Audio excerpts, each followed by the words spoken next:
Hi, I want to share a story with you. A story that explains why I'm so passionate about growth and healing and how I think I can help you on your journey too. I want to take you back in time 5 years ago. You see, at this point in my life, I had already spent many years, over 10 in fact, on a spiritual journey of growth. And it had served me well through some very tragic times, including my dad's dementia, my mum's mental breakdown, my own tragedies of miscarriage and depression, and hyperemesis gravidarum, which are all stories for another day. But despite this decade of doing the work on myself, in the heat of the moment, I would still find myself reacting from a place of pain. It seemed that no matter what I learnt or tried to practice, I still felt fear, anxiety, stress, and depression take hold during difficult times. It still felt like I didn't really have a choice. Before all of this apparent growth I'd been doing for 10 years, I had suffered mental health problems from a very young age. I self-harmed and attempted suicide a couple of times as a teenager. I was misdiagnosed with bipolar disorder. My whole life had been chaos. In fact, I was a perfectionist. I was always busy. I lacked boundaries and I was quite narrow-minded. And the funny thing is, I wore all of this like a badge of honor. My people-pleasing tendencies defined me. My reactions and my persona were all caught up in this. So going back over 15 years now, my dad became sick with dementia. And at the same time, my mum simultaneously suffered a mental breakdown. And I found myself practicing yoga with my sister at 6 a.m. a couple of times a week just to get through the day. These were really difficult, dark times, but it's where my journey began. Alongside, at the time, I was working in many Eastern and Asian countries, and that really sparked an interest in both yogic and Buddhist philosophy.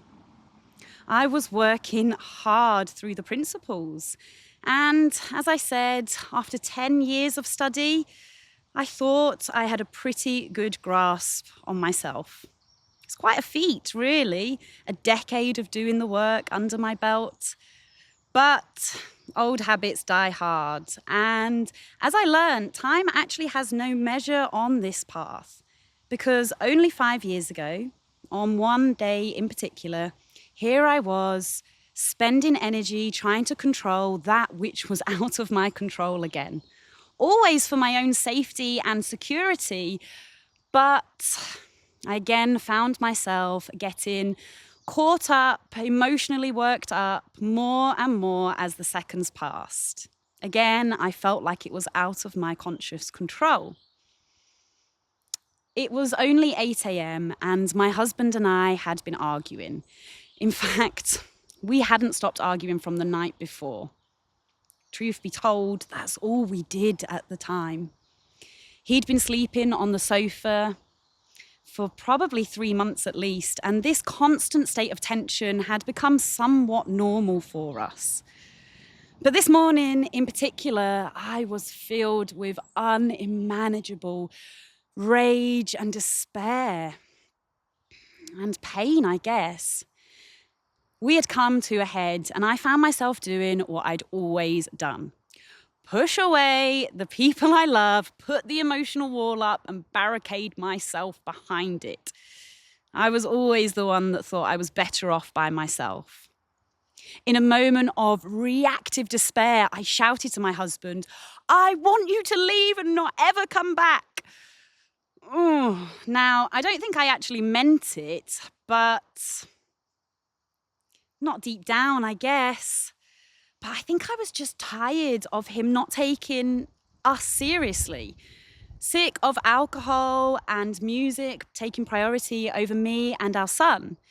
Because you see, 6 months previous to this, I had found out that he was a high-functioning alcoholic and had been since before I met him. It made so much sense to me, and it really highlighted to me as to why our relationship had been so toxic for so many years. Now, naturally, as his wife, I'd initially tried to help him limit his intake. I attended AA meetings with him. We did couple therapy. I tried to learn about his disease. I went to Al Anon myself. I tried to love him through and make our marriage work. Oh, I believed I could fix him. But, curveball, I couldn't. And here I was telling him to leave and not return. Now, it wasn't the first time I'd reacted this way.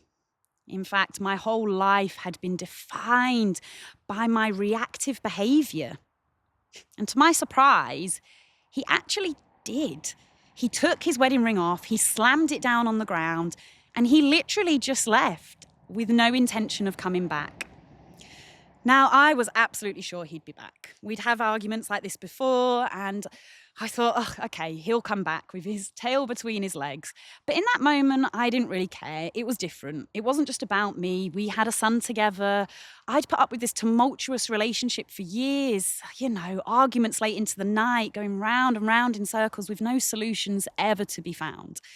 I'd longed for it to be something different, something else, but I was wasting my energy on things that were never mine to carry. I was trying to find, peace in it, but it was different now that we had a son together. I couldn't stand for this behaviour. I couldn't stand for what he was doing or what it was bringing out in me. After all the work I'd done on myself, I knew that something had to change, something had to give. Now, as I said, I didn't actually expect him to walk out, and I hoped deep down he would be back, apologising, proving his love for me like they tell you in the fairy tales. But curveball, he didn't. And in my mind, I could not accept this. I couldn't accept what had happened. It occupied every single thought. We had been together a long time. We had a son together, a home together, a life together. It was worth fighting for, surely. I so desperately wanted my marriage to work. I didn't even need him to stop drinking. Yeah, that age-old push-pull behaviour that I had always done. My self-worth and self-confidence was so low that I didn't care. I just didn't want to be alone or out of control. It was all I talked about for many, many months. How to fix us, going round and round in circles. Now, on the outside, he was thriving, and I, on the other hand, was not. I was in therapy twice a week. I was struggling to be on my own in the house, struggling to come to terms with my marriage being over, being a single mum, and again, that lack of control as to what was happening. Despite spending 10 years of my life healing and journeying through my issues, here I was, unable to find any peace, joy, or sense as to why this was happening. 10 years of growth basically wasted. I was lost, and back then I was in a very, very dark place. The world was dark, and I felt alone. Many nights I would lay outside in the garden, consumed by my own thoughts. And one night in particular, I can remember it was so late that the dew had started forming on the grass already. And I know that my eyes were so tired and my cheeks were stinging from the tear stains. My heart and my head pounded in unison together loudly. Now, I can't remember exactly what happened. I remember the bodily sensations, but I do know that day I was extremely low. There were feelings of despair, and I had hit rock bottom again. That morning, in fact, I had taken my son to nursery and had planned to take my own life.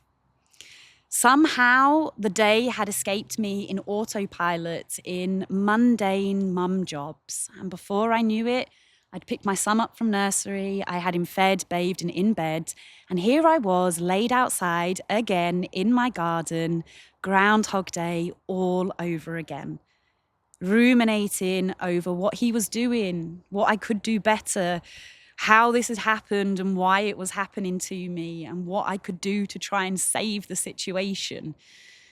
At this point in my life, I would have argued that there was no way to change any of this, that my thoughts were more powerful than me, and I had absolutely no choice in them whatsoever.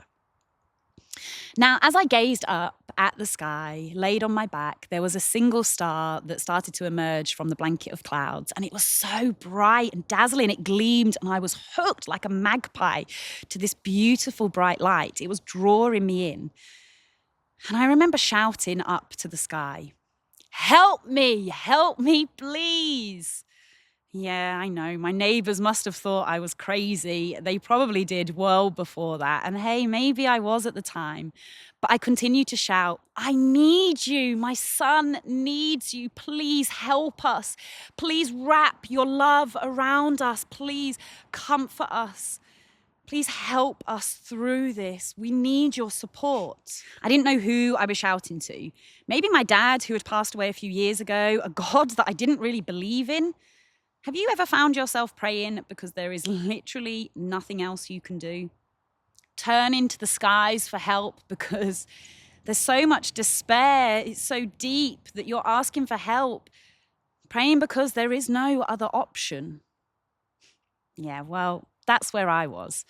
And I kid you not, in a flash of a second, next to this beautiful bright star that was shining directly next to it, this big, beautiful shooting star just shot down. The first one I had ever seen in my life with my own eyes, and it sent shivers down my spine. I remember I sat bolt upright, looking around, completely freaked out, nudged my faithful old dog out the way, who was always laid next to me, bless him. Now, I am skeptical by nature. I'm untrusting, and I've always been the kind of girl that needs to see it to believe it. But that moment sparked a change in me. I was unaware at the time, but the seed had been planted for sure. It seems that within there, this beautiful shooting star had caused me to see that there was maybe more to life than my own mind.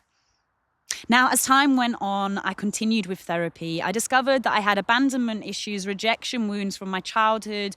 I had learnt codependency and many other issues that needed to be resolved. And suddenly my entire life and way of being started to make sense. Every time a situation arose, I'd find myself pausing, observing my thoughts, and acting with wisdom. I would often look up at the sky and say things like, I'm willing to see things differently. I was open to the idea that the opposite of what I knew was also true. Now, again, as time went on, the Serenity Prayer became my absolute lifeline. I didn't know, and I still don't know, who or what I'm praying to. God is a tricky subject for many, but I knew there was more to this universe than just me. I knew suddenly that I had a mind and a body, but there was more to me. There was another part of me that I was discovering, a part of me that I'd not really had access to before. It had been buried deep by years and years of what the world had put onto me, disguised this whole time by my ego trying to protect me.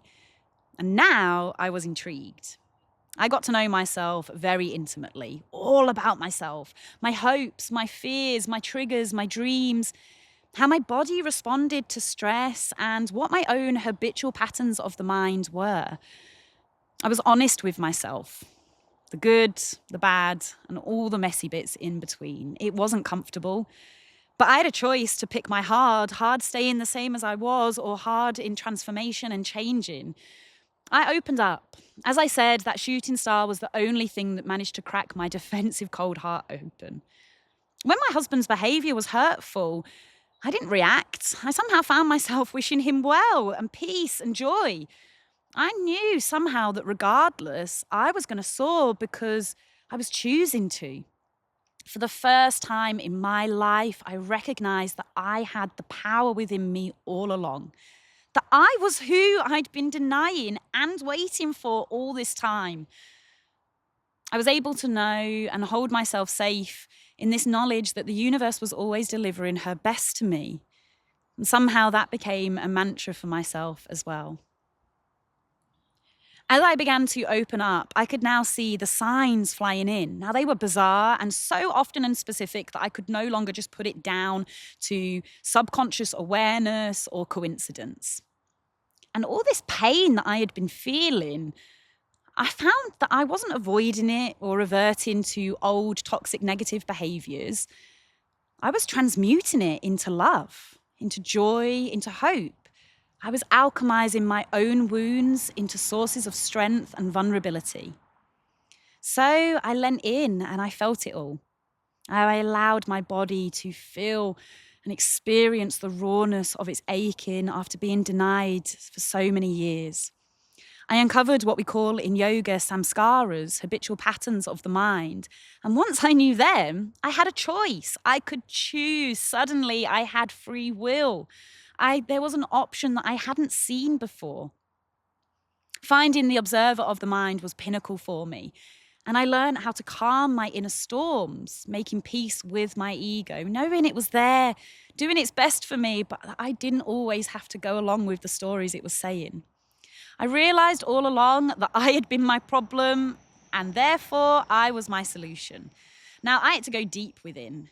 And deep within, I found this kind of stillness, this inner sanctuary that to this day, I still do not speculate what it is. But this center was definitely within me. And since then, regardless of what happens around me, regardless of what pain and suffering comes my way, I know that I can come home to myself over and over again. I can hold myself here in this space of sweet surrender and acceptance. I'm able to hold all of my pain and anger, all sides of myself, even the bits I wanted to deny. I can approach myself with love and compassion and grace. And that means that I can approach the world with love, compassion, and grace. My self-confidence and my self-worth soared, and I found myself showing up as a kinder, more considerate, and more patient version of myself. Now showing up with an open heart and living free from the grips of depression and anxiety that once absolutely dictated my whole being. I feel liberated. Funnily enough, my husband and I got back together, and he has been sober for over 3 years now. And we even manifested our beautiful dream family home together. When I said the signs came in and I couldn't deny them, it's true. The universe was delivering her best to me, and everything was conspiring for me to step into my most authentic, truest self. Over the past year, after a cancer scare, I decided to start a podcast. So my children would know my thoughts on life if the worst was to happen. Now, fortunately for me, I was given the all clear, but something magical happened with that podcast. It started to gain momentum and traction. I started to receive messages from people I'd never met, thanking me and telling me how much it had helped them overcome things. I realized that the wisdom that I was sharing was helping other people too. That by sharing this knowledge that I've spent so long researching and obsessing over, that other people are now able to tackle situations differently. They can build grace, resilience, vulnerability, and trust. So that's why I'm here sharing my story with you, because I want to help you. I want to help you alchemize your pain into beauty. Now, I do not know what your problems are or what life has thrown at you, but I do know that we all have a story. I know that we all experience pain and suffering, and I know that we will continue to do so. As the Buddha said, suffering is inevitable. It kind of comes with the territory of being a human being. But what I have learned is the most effective way to fast track you into the life you have always longed for is to do the work of unraveling yourself intentionally, successfully, not wasting a decade like I did. A way to live life liberated is to get to know yourself, to understand the habitual patterns of the mind, to understand why you are how you've always been and why your body responds as it does. And I'm here to tell you that there is a plot twist to your story too. And do you want to know what that is? You're the hero. You are the one that saves yourself this time. It's you, my darling. It's you that you've been looking for, waiting for, and I am here to show you how. I am here to hold that safe space so you can find the healer within. I am here to be of service to you so that you have actionable ways through your pain, giving you the ability to accept things that are not yours to carry, the courage and the vulnerability to open up to those things that are yours to work on, and to move forward with wisdom, showing up as the truest, most authentic version of yourself. Now, if it helps for now, I came up with an easy acronym. It's called the POW method. It means pause, observe, and wisdom. So join me here on this channel as we practice the pause, as we find the observer, and as we show up in the world with wisdom and love leading us. As Carl Jung said, until you make the subconscious conscious, it will dictate your life and you will call it fate. So if you're interested in fast tracking your personal development, your journey of growth, your healing path, be sure to follow and subscribe so you can join me where wellness meets wisdom and your journey to a liberated life can truly begin. I can't wait to share inspiring videos about real life stories and proven strategies to help you on your way to living liberated. Until then, you can follow me over on Instagram at Lorna.liberated, or check out my podcast so far, the Life Liberated podcast, which is available on all major platforms. But make sure that you subscribe to this YouTube channel because I am planning on sharing so much content with you and allowing you to see what I have seen so that you too can start alchemizing your pain into beauty. Until then, thank you so much for allowing me to share my story with you. I hope it has given you an insight as to why I am showing up here, why I feel the need to be of service, and why I am drawn with so much passion to this side of life. If it has inspired you to share your own story, or even just let me know why you're here, please drop a comment below. I'd love to get to know you all so that we can all embrace this crazy journey of healing and growth together.